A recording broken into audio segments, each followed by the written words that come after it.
사사기 2장 1절에서 5절의 말씀을 보면은 내 목소리를 청종치 아니하였도다.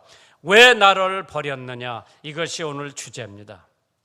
왜 만능의 하나님, 전능의 하나님, 능력의 하나님을 왜 이스라엘 백성들이 버리고 살았는지 한번 본문을 통해서 함께 은혜 받는 귀한 시간 되기를 주님의 이름으로 축원합니다. 사사라고 하는 것은 저지라고 그러죠. 판사, 판결하는 사람, 선지자, 왕직, 제사장직을 겸한 사람이기 때문에 그 당시에 사사하면은 막강한 실력, 삼권 분립이 된 지금 민주주의보다도 더 강한 능력을 가지고 권력을 가지고 이스라엘 백성들을 통치한 사람들인데 남자가 11명, 사사가 여자가 1명이에요. 그 옛날에 여자가 사사가 됐다고 하는 것도 대단하지요. 삼권을 다 가지고 있었기 때문에. 그렇기 때문에 민수기 25장 5절에 보면 모세가 이스라엘 사사들에게 이르되 너희는 각기 관할하는 자 중에 부알부엘에게 부속한 사람들을 죽이라고 하기까지 했습니다. 모든 권력을 한 손에 쥐고 이스라엘 백성들을 판결했고 판단한 사람들입니다. 사사기는 구약에서 7번째 책으로서 주전 1100년 전에 기록되는 말씀이라고 합니다. 사사기의 주제는 사람의 실패와 하나님의 구원이라고 할 수 있겠습니다. 위대한 지도자 여호수아가 사망을 합니다. 이제 여호수아 이후에 사사들이 나와서 이스라엘을 통치하는데 여호수아나 모세만큼 지도력을 발휘할 수 있는 사사가 없었습니다. 나라를 이끌어가게 했지만은 여호수아의 신앙이나 지도력을 발휘하지 못하고 있었던 까닭에 이스라엘의 역사는 반란과 징벌, 회개와 회복으로 얼룩진 역사라고 할 수가 있겠습니다. 지도자 한 사람이 이렇게 중요한 겁니다. 어쩌면 우리의 개인적인 신앙 상태와도 흡사하다 할 수 있겠습니다. 오늘 본문을 보면 여호와의 사자가 어느 개인이나 어느 가정이든 어느 국가든 여호와의 사자가 경고하고 함께 한다면 거기에는 소망이 있고 거기에는 축복이 있고 거기에는 반드시 승리가 따라올 줄 믿습니다. 길갈, 여리고 동편 3km 정도에 있는 요단강과 중간에 위치하고 있는 도시입니다. 사울 시대의 군사상, 종교상 중심지였다고 합니다. 길갈이라고 하는 곳이. 그렇기 때문에 사무엘상 10장 8절에 너는 나보다 앞서 길갈로 내려가라. 내가 네게로 내려가서 번제와 화목제를 드리리니 내가 네게 가서 너의 행할 것을 가르칠 때까지 7일을 기다리라. 사무엘상 11장 14절에 사무엘이 백성에게 이르되 오라 우리가 길갈로 가서 나라를 새롭게 하자. 선지자들은 이곳에서 이스라엘의 불신앙을 경고합니다. 그래서 오늘 본문을 찾아보면 첫째로 은혜의 역사를 한번 들여다보시기 바랍니다. Work of grace. 강권하는 긍휼이 있었다고 그랬죠. Merciful compulsion. 하나님께서 애굽에서 나오게 하시고 여기 사사기 2장 1절에 여호와께서 사사가 길갈에서부터 보김에 이르러 가로되 내가 너해로 애굽에서 나오게 했다고 했습니다. 애굽이 성경은 세상을 상징합니다. 애굽을 세상이라고 그러죠. 그렇기 때문에 이스라엘 백성들이 400년 동안 애굽에 가서 살 적에는 세상에 가서 사는 거예요. 하나님의 가나안 꿀과 젖이 흐르는 하나님의 땅에서 애굽으로 내려간 거예요. 그 세상이에요. 그래서 하나님께서 강권적으로 하나님의 은혜로 애굽에서 이스라엘 백성들을 나오게 하셨다고 그랬어요. 이스라엘 백성들이 나오고 싶어서 나온 것도 아니고 바로 왕이 내보낸 것도 아니고 하나님께서 강권적으로 이스라엘 백성들을 애굽에서 꺼내온 것은 너희는 세상 생활을 정리하고 다시 가나안 복지로 가라. 꿀과 젖이 흐르고 하나님이 함께 하시는 가나안 복지로 가라고 하신 것은 하나님의 강권적인 은혜예요. 오늘 여기 내가 하나님을 내가 알아서 믿고 내가 믿고 싶어서 믿었다고 하는 사람 바보예요. 하나님이 여러분과 나를 끌어당긴 거예요. 아담이 하나님을 찾은 것이 아니라 하나님이 아담을 에덴 동산에 숨어 있는 것을 찾아내셨습니다. 그게 하나님의 사랑이고 하나님의 은혜고 하나님의 긍휼입니다. 모든 은혜는 위에서부터 내려오기 때문에 하나님께서 강권적으로 여러분과 나에게 애굽에서, 이 세상에서 나를 불러내서 하나님의 자녀로 세워놓으신 것을 믿으시면 아멘 하시기 바랍니다.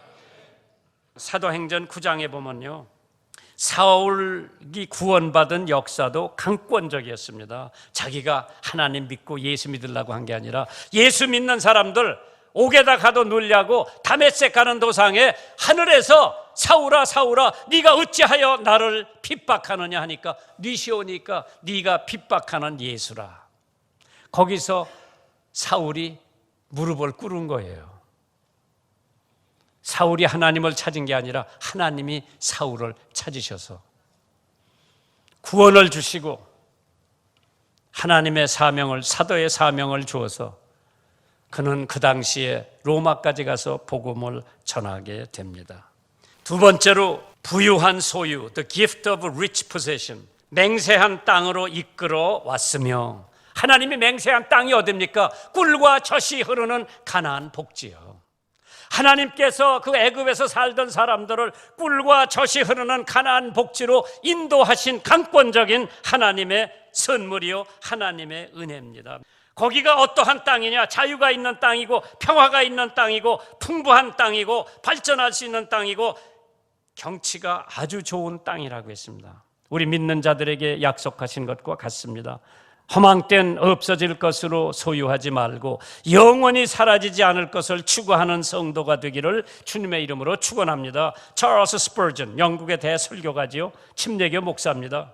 교육과 전도 사업에 주력하신 분입니다. 스퍼전 목사는 모든 일에 믿음으로 주님을 꼭 이용하라고 이렇게 말을 남겨놨습니다.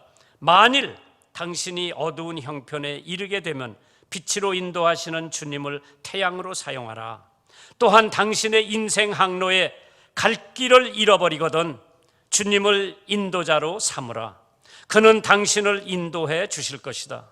주님은 당신이 구하는 바로 그것이요, 장소는 모든 것이다. 모든 일이 하나님의 간섭 없이는 이루어지는 것이 없다. 참 그렇게 믿어왔던 찰스 스퍼전이기 때문에 영국에서 설교 제일 잘하고 유명한 목사로 지금까지 알려져 있고, 대부분 신학도들이 스퍼전 설교집을 한두 번씩 펴볼 겁니다. 세 번째로 믿을 수 있는 언약, unfailing assurance. 내가 너에게 세운 언약을 영원히 어기지 아니하리라. 우리하고 약속하신 하나님은 그 약속을 절대 어기지 않습니다.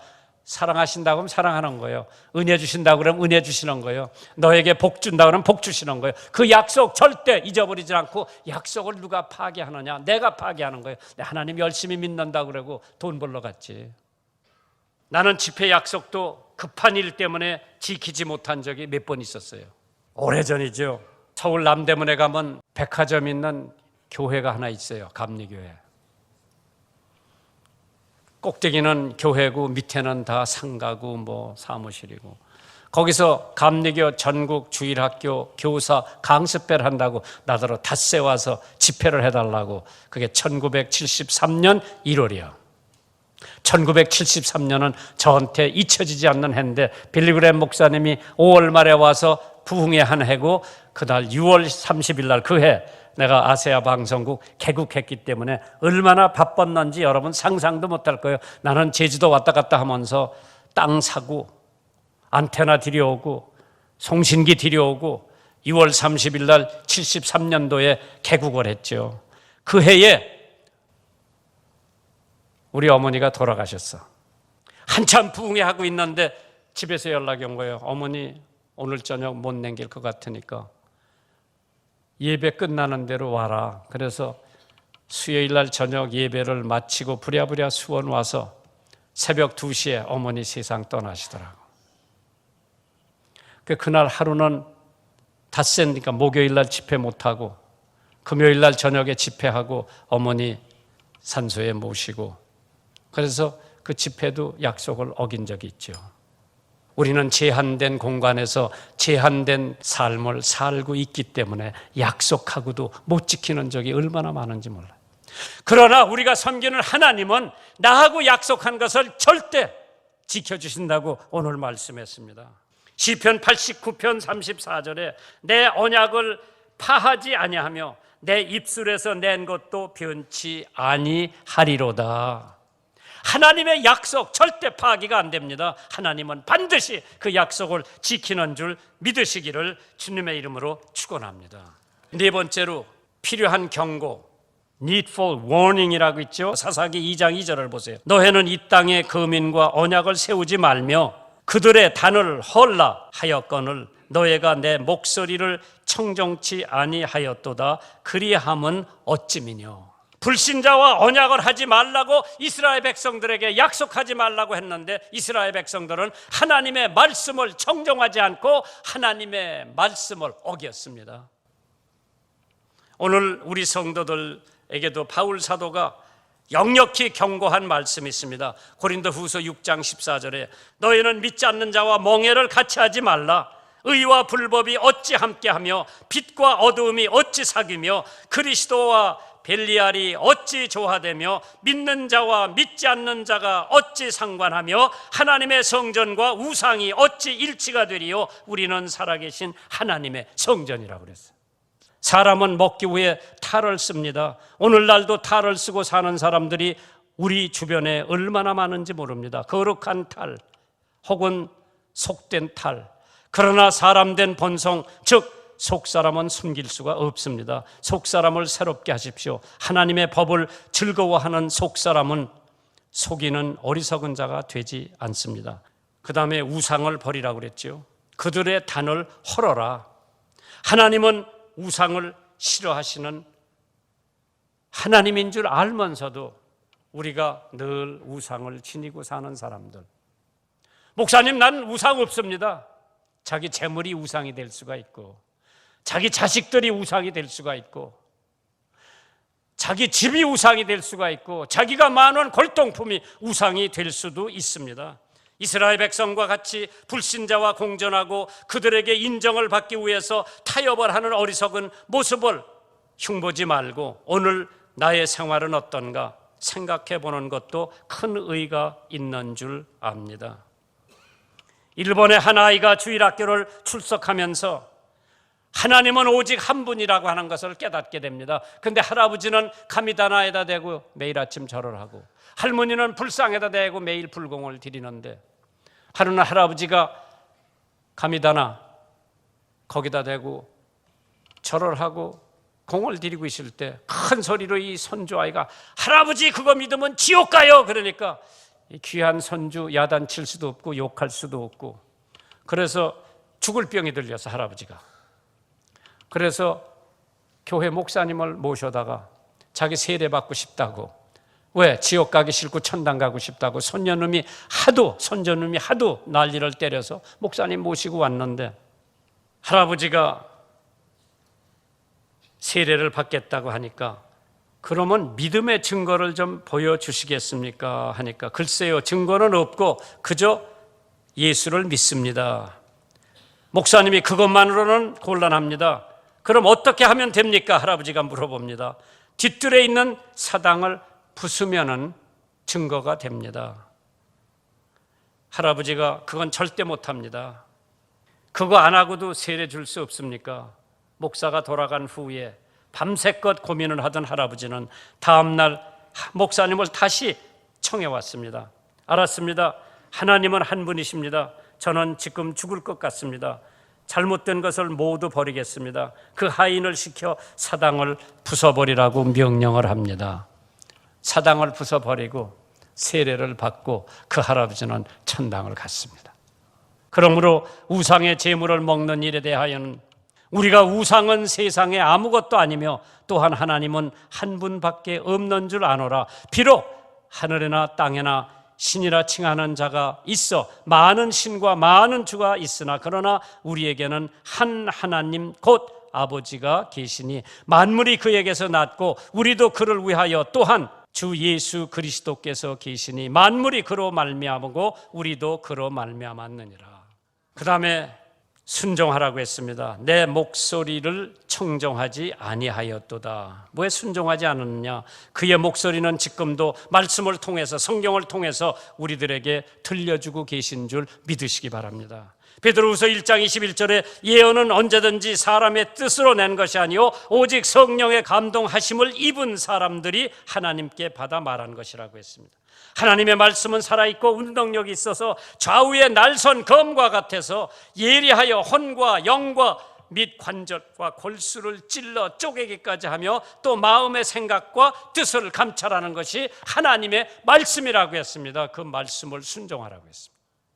믿음이란 은혜에 대한 복종, 순종이라고 했습니다. 우리는 하나님의 은혜 없이 한치도 걸어갈 수가 없고 하룻밤도 넘길 수가 없습니다. 가족도 친구도 교회도 일도 모두 하나님의 은혜 가능합니다. 영생도 천국도 구원도 오직 하나님의 은혜만으로만 가능하다고 했습니다.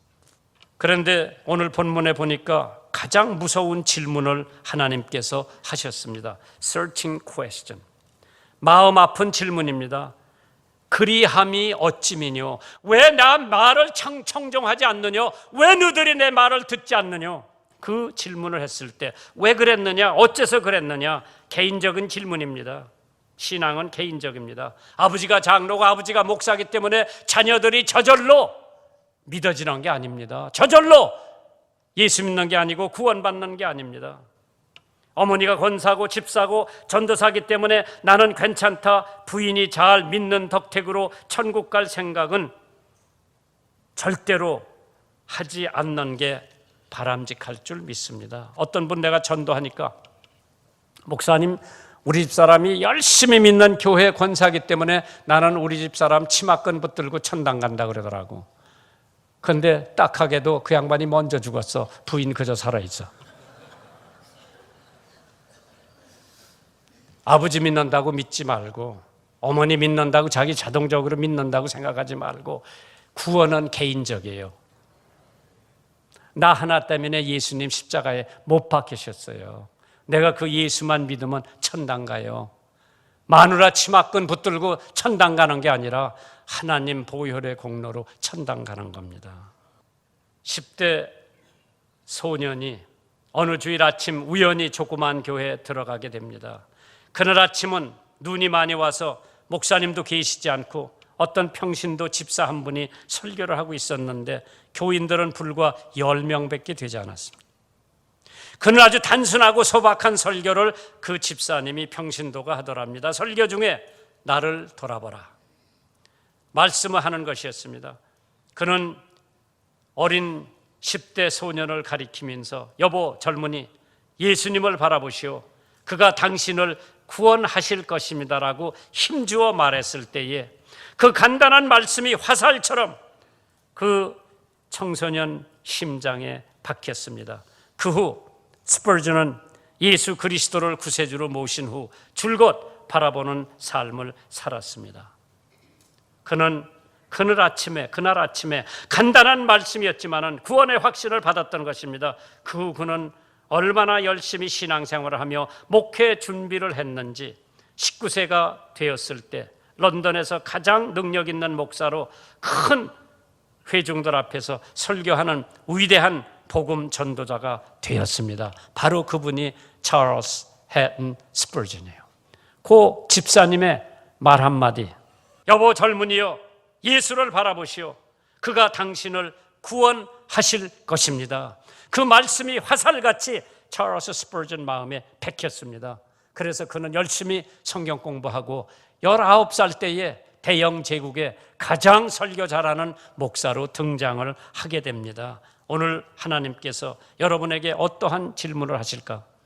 괴로울 때, 나약할 때, 슬플 때, 즐거울 때, 밝을 때, 어두울 때 그리스도 예수만 바라보면 그가 하신 바를 우리도 하게 될 수 있는 줄 믿습니다. 그렇기 때문에 히브리서 12장 2절에 믿음의 주여 또 온전케 하시는 이인 예수를 바라보자. 저는 그 앞에 있는 즐거움을 위하여 십자가를 참으사 부끄러움을 개의치 아니하시더니 하나님 보호자 우편에 앉으셨다고 했습니다. 이러한 질문에 우리가 어떠한 반응을 보여야 되느냐? 능동적인 반응을 보여야 됩니다. 그 반응이 뭐냐? 사사기 2장 4절에 여호와의 사자가 이스라엘 모든 자손에게 이 말씀을 이르매 백성이 소리 높여 울었다고 그랬습니다. 회개의 징표라고 하겠죠. 회개하라, 천국이 가까웠느니라. 교인, 성도, 크리스찬들이 꼭 해야 할 일이 있다면 회개하는 일일 겁니다. 그런즉 너희가 차라리 저를 용서하고 위로할 것이니 저가 너무 많은 근심에 잠길까 두려워하노라. 베드로의 회개의 눈물이 있은 후에 3,000명 회개시킬 수가 있는 원동력을 받았습니다. 하나님은 회개하는 마음을 가장 향기로운 제물로 받으신다고 했습니다. 유창하게 기도하며 자기를 내세우는 바리새인은 전형적인 종교인이었습니다. 가슴을 치며 회개하는 세리의 기도가 구원으로 인도하는 길임을 우리는 너무나 잘 알고 있습니다. 회개란 하나님 앞에 겸손해지고 자기의 자랑과 능력을 포기하고 하나님의 용서에 매달리는 것이 회개라고 했습니다. 그러면서 5절에 무리가 거기서 제사를 드렸다고 했습니다. 하나님 앞에 제사를 드렸다고 하는 것은 하나님의 존재를 인정하고 하나님의 신성을 인정하고 하나님이 거룩하다고 하는 것을 인정하고 하나님의 권위를 인정하고 하나님의 능력을 인정하는 것이 하나님 앞에 제사를 드리고 하나님 앞에 예배를 드리는 것입니다. 인간의 축복은 하나님을 인정하는 데서만 나온다고 했습니다. 신생아가 그의 생존권이 엄마와 아빠에게 있다는 것을 자동적으로 알게 되는데 성도는 그들의 축복이 어디서 오는지 모른다면 얼마나 어리석은 사람인가.